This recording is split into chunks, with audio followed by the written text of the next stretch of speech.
ছোট্ট সোনামণিরা, তোমরাও যদি ফাতেমা ওমরের সাথে ইসলাম শিখতে চাও তাহলে এক্ষুনি আমাদের চ্যানেলটি সাবস্ক্রাইব করে দাও। ভোরের আলো ফুটতেই রসুলপুর মহল্লা যেন একেবারে জেগে উঠেছে। চারপাশে কুয়াশা আর ঠান্ডা হাওয়া বইছে।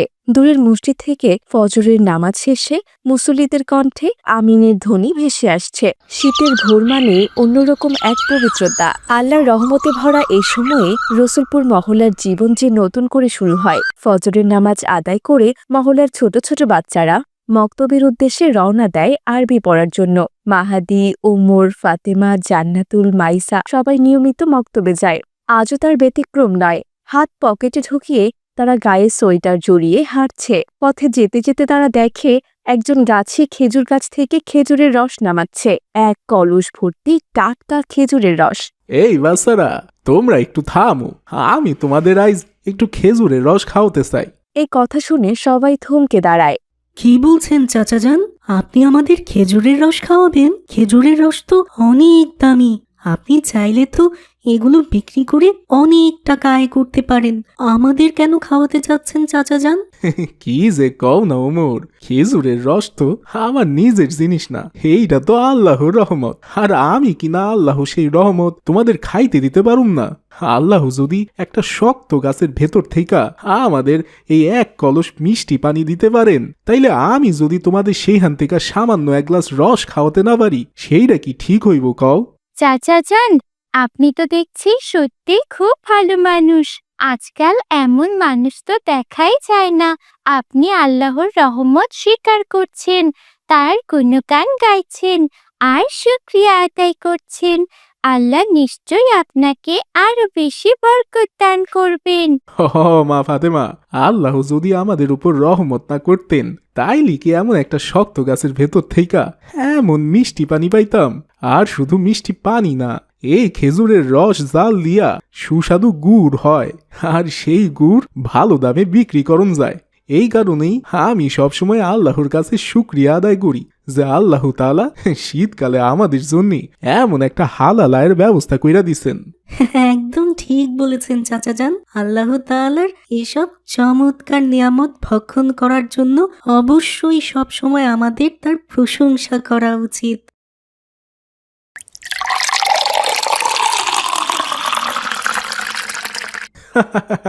নাও নাও, আর কথা বাড়ায়ও না। এখন এক গ্লাস কইরা সবাই রস খাবা। খাও খাও, মজা কইরা রস খাও।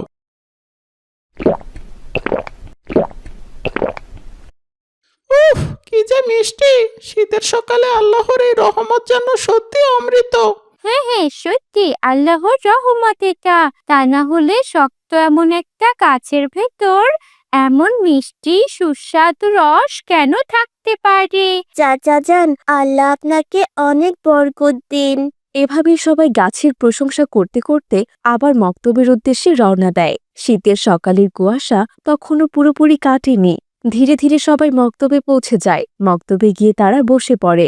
ঠিক সেই সময় হুজুর সেখানে এসে পৌঁছায়। সব বাচ্চারা একসাথে ভদ্রভাবে দাঁড়িয়ে যায়। তোমরা সবাই ভালো আছো তো? আলহামদুলিল্লাহ হুজুর, আল্লাহ ভালো রেখেছেন। হুজুর, আমরা সবাই ভালো আছি ঠিকই, কিন্তু এই সময়টাতে শীত একটু বেশি পড়েছে।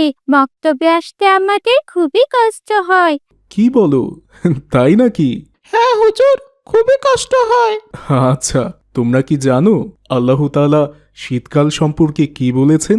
বাচ্চারা একে অপরের দিকে তাকায় আর বলে, কি বলেছেন হুজুর? তোমরা কি জানো শীতকালে কি কি রহমত আছে? না হুজুর, জানি না তো। শীতকালে কি এমন রহমত আছে? যদি তোমরা শীতকালের রহমতগুলো বুঝতে পারো, তাহলে তোমরা কখনোই শীতকালকে খারাপ চোখে দেখবে না, বরং শীতকাল আসার জন্য অপেক্ষা করবে।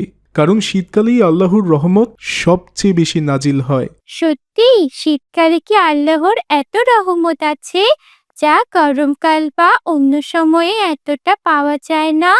তাহলে হুজুর, আপনি আমাদের একটু বলেন তো, শীতকালে আমরা কি কি আল্লাহর রহমত পাই? আমাদের বিস্তারিত বুঝিয়ে বলুন। এরপর সব বাচ্চা মনোযোগ দিয়ে হুজুরের দিকে তাকিয়ে থাকে। ঠিক আছে বাচ্চারা, আজ আমি তোমাদের শীতকালের রহমত সম্পর্কে সব কিছু বুঝিয়ে বলবো। তবে শোনো, আর শুধু শুনলেই হবে না, তোমাদের আমাকে প্রশ্ন করতে হবে। বলো তো, শীতকাল নিয়ে তোমরা কি কি জানতে চাও?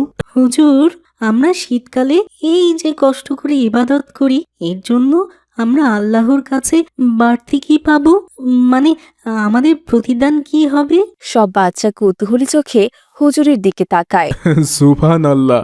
ওমর, তুমি খুবই ভালো প্রশ্ন করেছ। দেখো বাবা ওমর, অন্য মাসগুলোর তুলনায় শীতের মাসে ইবাদত করতে একটু বেশিই কষ্ট হয়। ঠান্ডার মধ্যে ঘুম ছেড়ে উঠে ফজরের নামাজ আদায় করতে হয়, আবার মধ্যরাতে ঘুম ভেঙে তাহাজ্জুদের জন্য উঠতে হয়।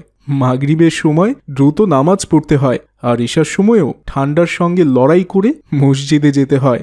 এই যে কষ্ট, এই কষ্টটাই আল্লাহর কাছে সবচেয়ে প্রিয়। হাদিসে এসেছে, যে ইবাদতে কষ্ট বেশি সেই ইবাদতের সওয়াবও বেশি।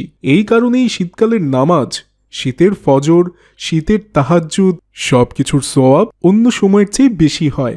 কারণ আল্লাহ চান তার বান্দারা কষ্টের মধ্যেও যেন তাকে ভুলে না যায়। হুজুর, তাহলে শীতে নামাজ পড়া মানে কি বেশি বেশি সওয়াব পাওয়া? হ্যাঁ বাবা, শীতে কষ্টে পড়া 1 রাকাত নামাজ আল্লাহর কাছে অনেক দামি। আর শীতকালের আরেকটা বড় রহমত হলো গরিব, দুস্থ, অসহায় মানুষদের পাশে দাঁড়ানোর সুযোগ। মানে কি হুজুর, শীত বস্ত্র দেওয়া? হ্যাঁ মা, শীত বস্ত্র দিয়ে কারোর কষ্ট লাঘব করলে সেটা আল্লাহর কাছে অনেক বড় ইবাদত। হুজুর, শীতে রোজা রাখা কি সহজ? খুব সুন্দর প্রশ্ন জান্নাতুল। শীতের মাসে দিন ছোট হয়, তাই রোজা রাখার সময়ও কম হয়। আর এই সময়ে পিপাসাও কম লাগে, এতে রোজার কষ্ট কম হয়, কিন্তু সোয়াব ঠিকই পরিপূর্ণ পাওয়া যায়। বাহ, খুব সুন্দর তো। আমরা তো কখনো শীতকে এভাবে দেখিনি। এখন মনে হচ্ছে শীত তো সত্যি মুমিনের জন্য বসন্তকাল। হ্যাঁ ফাতেমা, শীত সত্যিই মুমিনের জন্য বসন্তকাল। আল্লাহর নবী সাল্লাল্লাহু আলাইহি ওয়াসাল্লাম ঠিক কথাই বলেছেন। আর শীতকালে আমরা আল্লাহর আরও অনেক রহমত পাই। আর কি কি রহমত পাই হুজুর? এই সময় নানান শাকসবজি, ফলমূল পাওয়া যায়, যা আমাদের শরীরকে সুস্থ রাখে। আর তাছাড়া শীতের সময় সবচেয়ে দামি নিয়ামত কি জানো? সবাই একসাথে বলে ওঠে, কি কি হুজুর? হুজুর?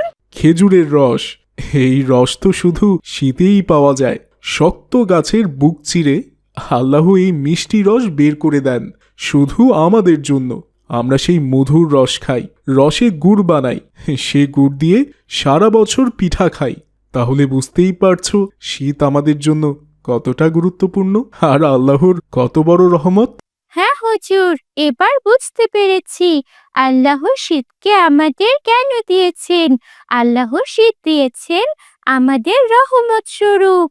এভাবে সব বাচ্চারা শীতকাল ও শীতের রহমত সম্পর্কে বিস্তারিত জানতে পারে। সেদিনের মতো মাদ্রাসা ছুটি হয়ে যায়। সবাই হাসি মুখে বাড়ির দিকে রওনা দেয়। হঠাৎ তারা লক্ষ্য করে যে মিলি সবেমাত্র ঘুম থেকে উঠেছে, চোখে এখনো ঘুমের ছাপ তার। সবাই মিলির কাছে এগিয়ে যায়। কি ব্যাপার মিলি, তুমি এতক্ষণে ঘুম থেকে উঠলে?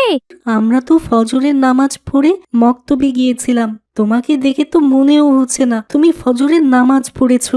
আরে কি যে বলো না ওমর ভাইয়া, এই শীতের মধ্যে কষ্ট করে কে আবার ভোরে উঠে ফজরের নামাজ পড়বে বলো তো, তারপর আবার মক্তবে যাবে? এসব বাবা আমার দ্বারাই হবে না। আমি একটু নরম মানুষ, শীতের দিনে অমন সকাল সকাল ঘুম থেকে আমি একেবারেই উঠতে পারবো না। তুমি এসব কি বলছো মিলি? তুমি জানো শীত আমাদের জন্য কত বড় রহমত? আজ হুজুর আমাদের শীত সম্পর্কে সব বুঝিয়ে দিয়েছেন। কি বলছো তোমরা? হ্যাঁ, শীতের মাস রহমতের মাস মানে শীত আর অন্য মাস তো একই জিনিস, তাই না? না মিলি, তুমি ভুল বুঝছো। শীত আর অন্য মাস এক জিনিস না। আমাদের প্রিয় নবী হযরত মুহাম্মদ সাল্লাল্লাহু আলাইহি ওয়াসাল্লাম বলেছেন, শীতে যেহেতু আমাদের কষ্ট করে নামাজ আদায় করতে হয়, তাই এই সময় ইবাদতের সওয়াবও বেশি। আর শীতকালে দিন ছোট থাকে, তাই ইবাদত করতেও কষ্ট কম হয়। শীতের মাসে রোজা রাখলে সময় কম লাগে, তাই পিপাসাও কম লাগে। আর শীতের সবচেয়ে বড় রহমত কি জানো মিলি? খেজুরের রস, খেজুরের গুড়।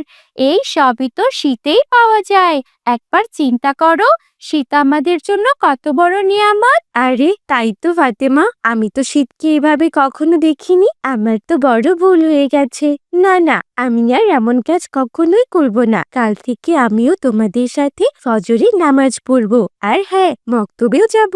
তোমরা আমার জন্য দোয়া করবে কেমন? আমি সত্যি অন্যায় করে ফেলেছি। আল্লাহ তাআলা যেন আমাকে ক্ষমা করে দেন।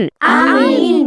তো ছোট্ট বন্ধুরা, দেখলে তো, শীত শুধু আমাদেরকে কষ্ট দিতে আসে না, শীত আসে যেন আমরা আরো বেশি বেশি আল্লাহর কাছ থেকে সওয়াব আদায় করে নিতে পারি।